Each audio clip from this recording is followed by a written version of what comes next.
She was my only daughter, the light of my life, the child I had raised with every bit of love in my heart. From her first steps to her first heartbreak, I had stood beside her.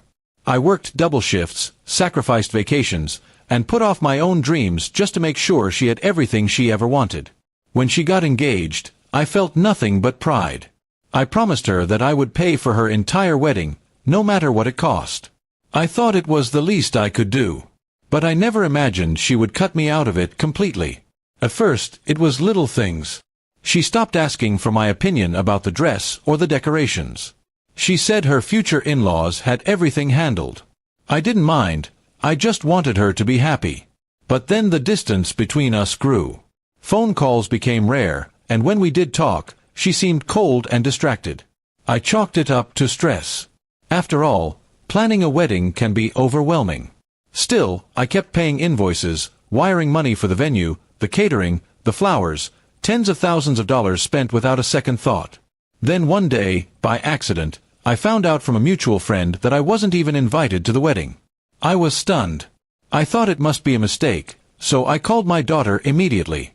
She didn't answer. Hours later, she finally replied with a short message, "It's best if you don't come. It'll be easier for everyone." I sat there staring at the screen, my hands shaking, heartbreaking.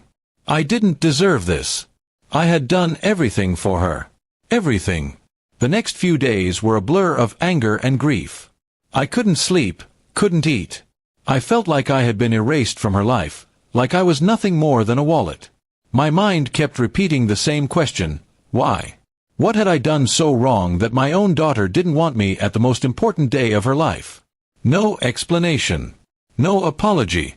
Just silence. That's when something inside me snapped.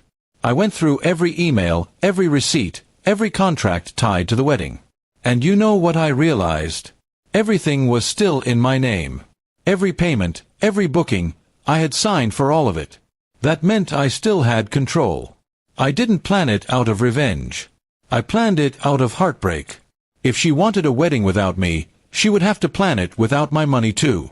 One by one, I started canceling. The venue, gone. The catering, refunded. The photographer, the DJ, the flowers, cancelled. I didn't leave a single piece behind. Some vendors were confused, others were sympathetic. A few tried to talk me out of it, but I stayed firm. It wasn't about being cruel. It was about making a statement, one that would hurt, yes, but maybe make her see what she had done.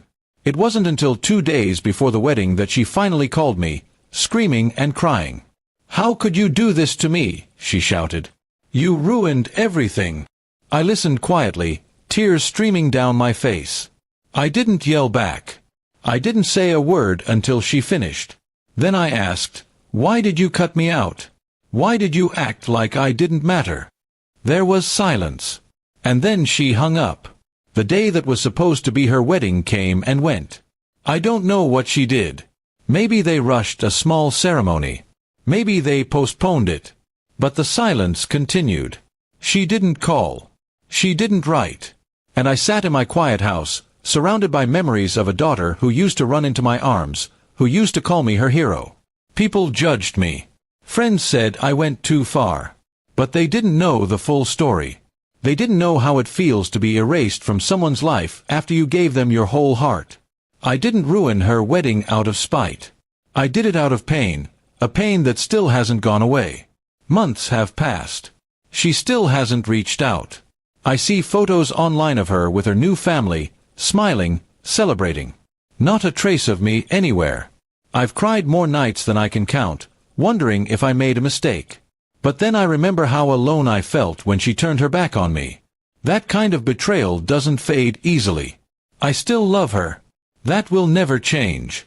But love doesn't mean letting someone walk all over you. I deserved better. I deserved to be there. And if canceling that wedding was the only way to make her feel even a piece of what I felt, then maybe, just maybe, it was worth it. Sometimes the people we love the most hurt us the deepest. And sometimes, the only way to heal is to finally stop giving pieces of ourselves to those who never truly cared.